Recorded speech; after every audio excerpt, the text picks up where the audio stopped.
Assalamualaikum warahmatullahi wabarakatuh. Halo adik-adik semua, bagaimana kabarnya? Semoga sehat selalu dan bersemangat ya dalam menuntut ilmu. Saya ada sedikit pantun buat kalian. Pergi belajar ke rumah teman, hendak belajar ilmu biologi. Salam kenal saya ucapkan kepada adik-adik semua yang saya sayangi. Perkenalkan, nama saya Humairatul Hasanah dengan NIM 4401419081 Program Studi Pendidikan Biologi Angkatan 2019 dari Universitas Negeri Semarang. Pada video kali ini, kita akan membahas mengenai sel sebagai unit terkecil kehidupan.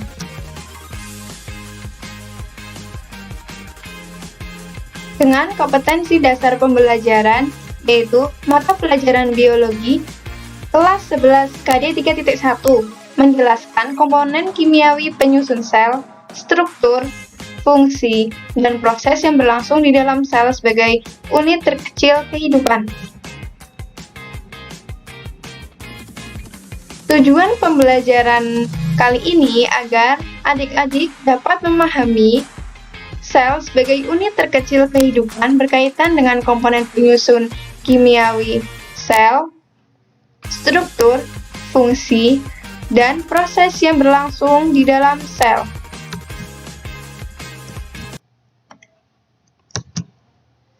Mari kita simak video berikut ini.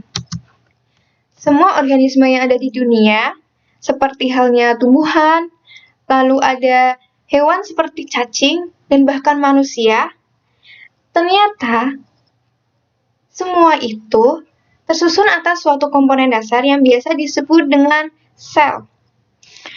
Kemudian organisme sendiri tersusun atas sistem organ yang tersusun atas organ, dan organ tersusun atas jaringan, di mana jaringan tersebut terdiri dari sekumpulan sel yang hidup dan melakukan suatu proses kehidupan. Ayo coba adik-adik semua tebak, menurut kalian berapa banyak sel yang manusia miliki? Apakah manusia memiliki 1000 sel? Atau 1 juta? Atau bahkan 1 triliun?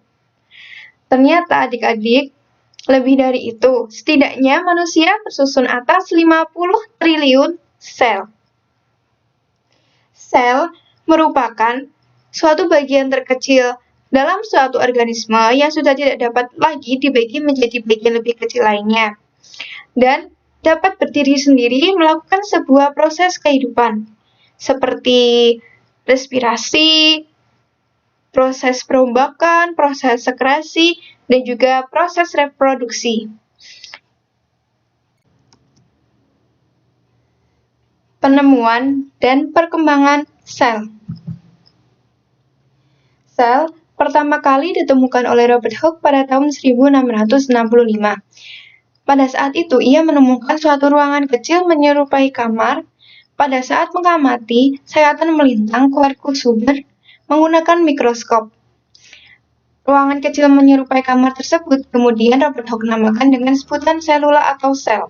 Lalu pada tahun 1838, Schleiden dan Schwann mengemukakan suatu teori bahwa sel merupakan unit struktural makhluk hidup. Hal itu berarti tubuh makhluk hidup tersusun atas unit-unit kecil yang disebut dengan sel.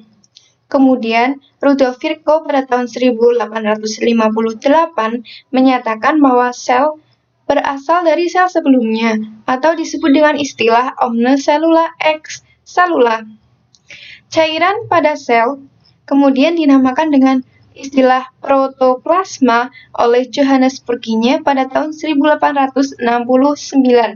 Dan yang terakhir, Max Schulz pada tahun 1874 mengemukakan suatu teori bahwa sel merupakan unit fungsional makhluk hidup. Klasifikasi sel berdasarkan jumlahnya. Dalam jenjang organisasi biologis, sel merupakan kumpulan materi yang paling sederhana yang dapat hidup. Makhluk hidup ada yang tersusun atas satu sel tunggal yang disebut dengan organisme uniseluler. Contohnya amoeba, paramecium, dan euglena. Sedangkan organisme yang tersusun atas 2 atau banyak sel disebut dengan istilah organisme multiseluler. Organisme tersebut lebih kompleks dan memiliki ukuran yang lebih besar. Contohnya organisme dalam kingdom Plantae dan juga dalam kingdom Animalia.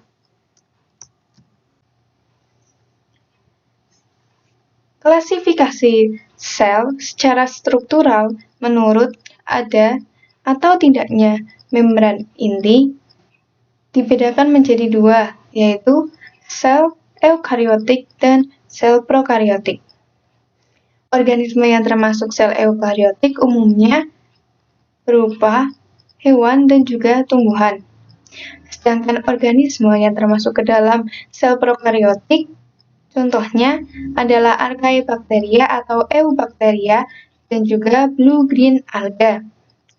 Perbedaan utama antara sel prokariotik dan eukariotik adalah lokasi DNA-nya.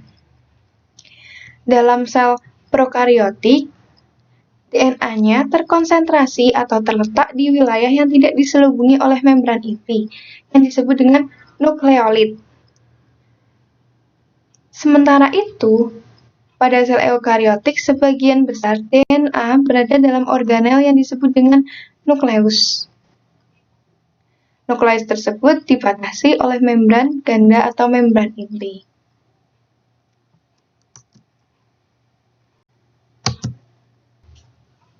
Ciri-ciri sel prokariotik.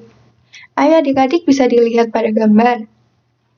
Tampak pada sel prokariotik tersebut tidak memiliki membran inti, sehingga nukleotidnya tidak memiliki pembatas dengan organel-organel lainnya.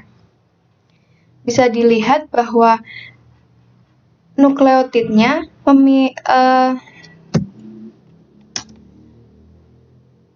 ciri-ciri sel prokariotik. Ayo adik-adik bisa diperhatikan gambar tersebut. Bisa dilihat pada gambar tersebut ternyata nukleotidnya tidak memiliki membran inti, yang berarti nukleotid tersebut terletak pada satu ruangan dan tidak ada pembatas dengan organel-organel lainnya.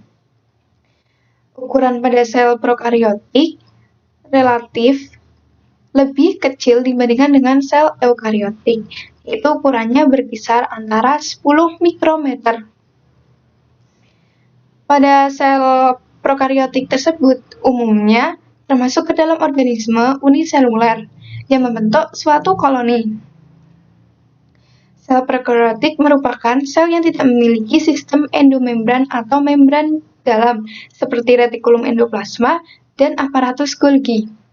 Bentuk sel ada yang kokus, basil, dan spiral. Kalau pada gambar, contoh bakteri tersebut merupakan contoh sel basil atau berbentuk batang atau silinder. Sedangkan berbentuk kokus itu bentuknya bulat seperti lingkaran, dan sedangkan bentuk spiral itu bentuknya melengkung dan nampak seperti spiral. Bersifat autotrof dan juga heterotrof, dan sel prokariotik reproduksinya terdiri dari pembelahan biner, konjugasi, dan transduksi. Ciri-ciri sel eukariotik. Ayo adik-adik kita perhatikan gambar pada video tersebut. Tampak pada panah, bisa dilihat bahwa sel eukariotik memiliki membran inti atau membran ganda, sehingga menyebabkan nukleusnya terpisah dan terdapat pembatas dengan organel-organel lainnya. Pada umumnya, ukuran sel eukariotik relatif lebih besar jika dibandingkan dengan sel prokariotik. Di dalam sitoplasma terdapat organel-organel sel dengan fungsi yang terspesialisasi yang tersuspensi dalam sitosol. Sel eukariotik memiliki sistem endomembran, yaitu susunan organel-organel bermembran seperti retikulum endoplasma, mitokondria, dan juga aparatus Golgi, dan yang lainnya. Yang termasuk ke dalam sel eukariotik ini umumnya berupa tumbuhan dan juga hewan. Baik, kita masuk ke dalam perbedaan antara sel tumbuhan dan juga sel hewan. Yang pertama, pada sel hewan, mereka mendapatkan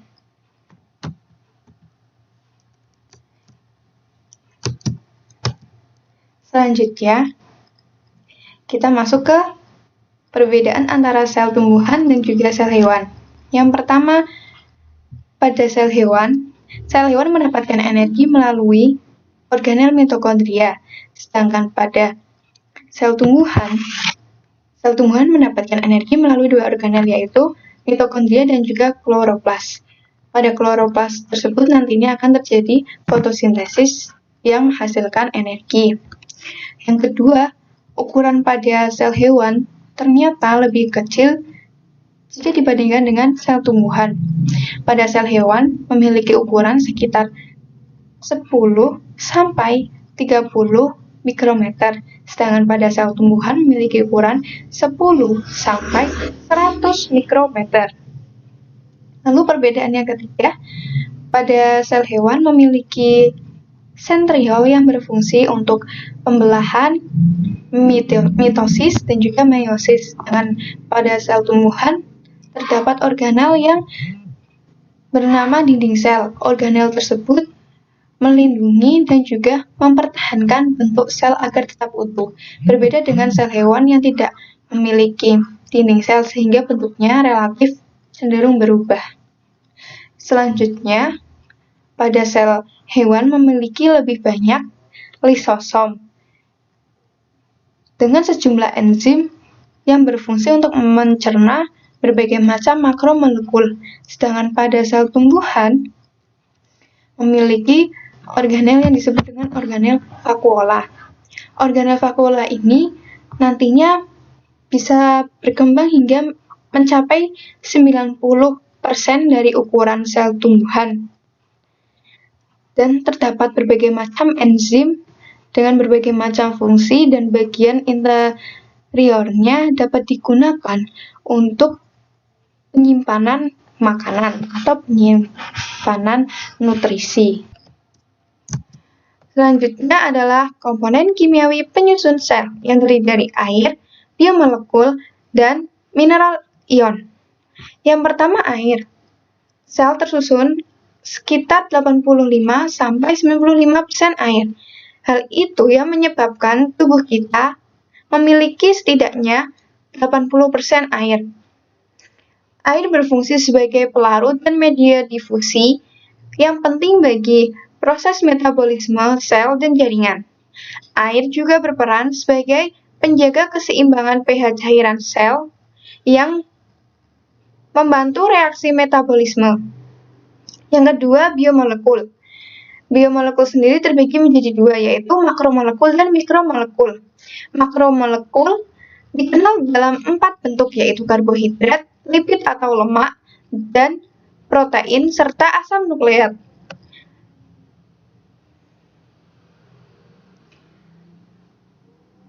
Protein adalah komponen kimia sel yang berfungsi sebagai enzim, komponen, dan pembentuk membran sel. Karbohidrat berfungsi sebagai sumber energi bagi sel, komponen pembentuk membran, dan dinding sel. Karbohidrat bersama protein merupakan komponen penyusun inti sel. Pada sel makhluk hidup, lemak terdapat dalam bentuk lemak sederhana, lemak gabungan, dan turunan lemak. Lemak berfungsi sebagai komponen membran sel, hormon, dan vitamin. Lalu yang terakhir ada asam nukleat. Asam nukleat berfungsi sebagai faktor genetika, koenzim, pembawa energi, dan pengatur biosintesis protein. Asam nukleat yang paling umum adalah DNA atau deoksiribonukleik asid dan RNA atau ribonukleik asid. Selanjutnya adalah mineral dan ion yang menjadi komponen kimia sel yang penting dibandingkan dengan yang lainnya juga. Contohnya magnesium sebagai salah satu komponen penyusun dinding sel, tanaman yang menyebabkan sel menjadi utuh. dan bentuknya terjaga. Senyawa kimia penyusun sel disebut protoplasma yang merupakan substansi yang kompleks. Unsur-unsur kimia penyusun protoplasma terdapat dalam bentuk senyawa kimia, baik senyawa organik maupun anorganik.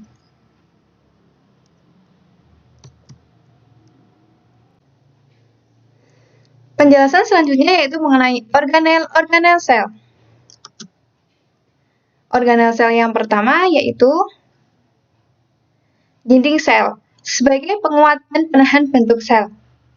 Dinding sel merupakan organel sel khusus yang hanya terdapat pada tumbuhan.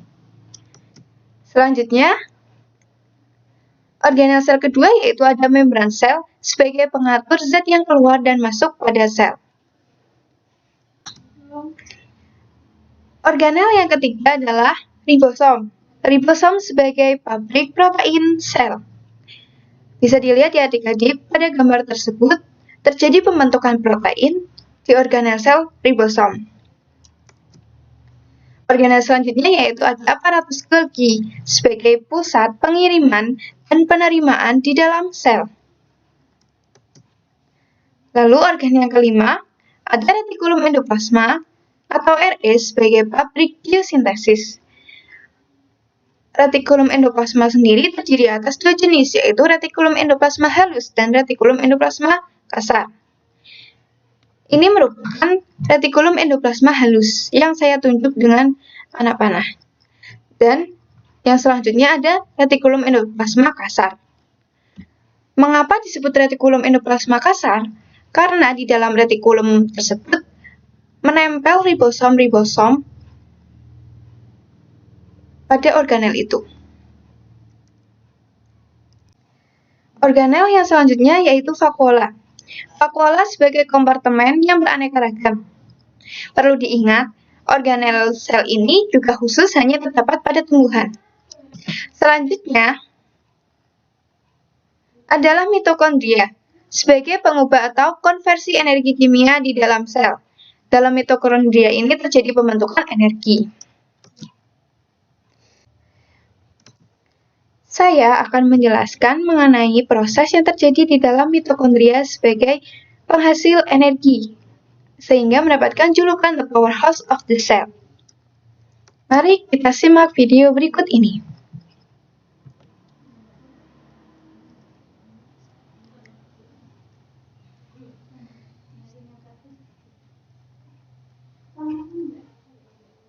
Melalui mikroskop cahaya, mitokondria terlihat seperti butiran-butiran kecil, batang, atau filamen dengan ukuran yang beragam.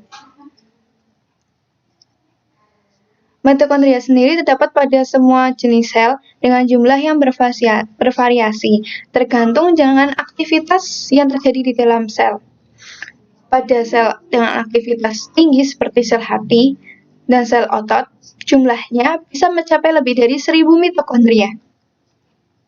Mitokondria diselubungi oleh dua membran yang masing-masing merupakan lapisan ganda fosfolipid dengan sekumulan unit protein yang ada di dalamnya. Membran luar mitokondria bertekstur lurus dan membran dalam bertekstur berlipat-lipat. Lipatan-lipatan tersebut disebut dengan krista. Fungsi krista sendiri yaitu untuk memperluas permukaan penyerapan membran dalam reaksi respirasi.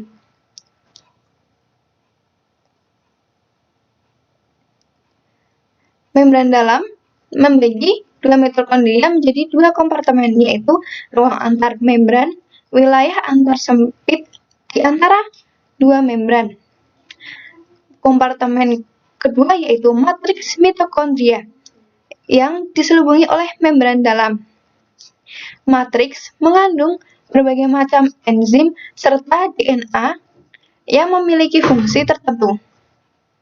Enzim-enzim pada mitokondria ada yang membantu dalam reaksi respirasi sel.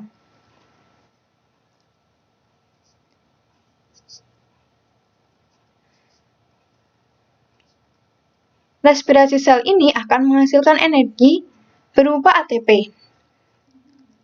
Oleh karena itu, sebagai pembentuk energi, mitokondria mendapatkan julukan sebagai the powerhouse of the cell. Energi tersebut berupa ATP dan berguna untuk aktivitas di berbagai macam sel. Itulah penjelasan mengenai mitokondria. Organel yang selanjutnya yaitu kloroplas sebagai penangkap energi cahaya. Perlu diingat juga, kloroplas merupakan organel sel yang khusus ada pada tumbuhan. Selanjutnya ada lisosom sebagai kompartemen pencernaan sel.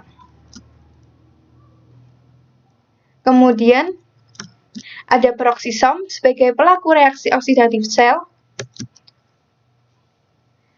Dan sitoskeleton sebagai penyokong, mutilasi, dan regulasi.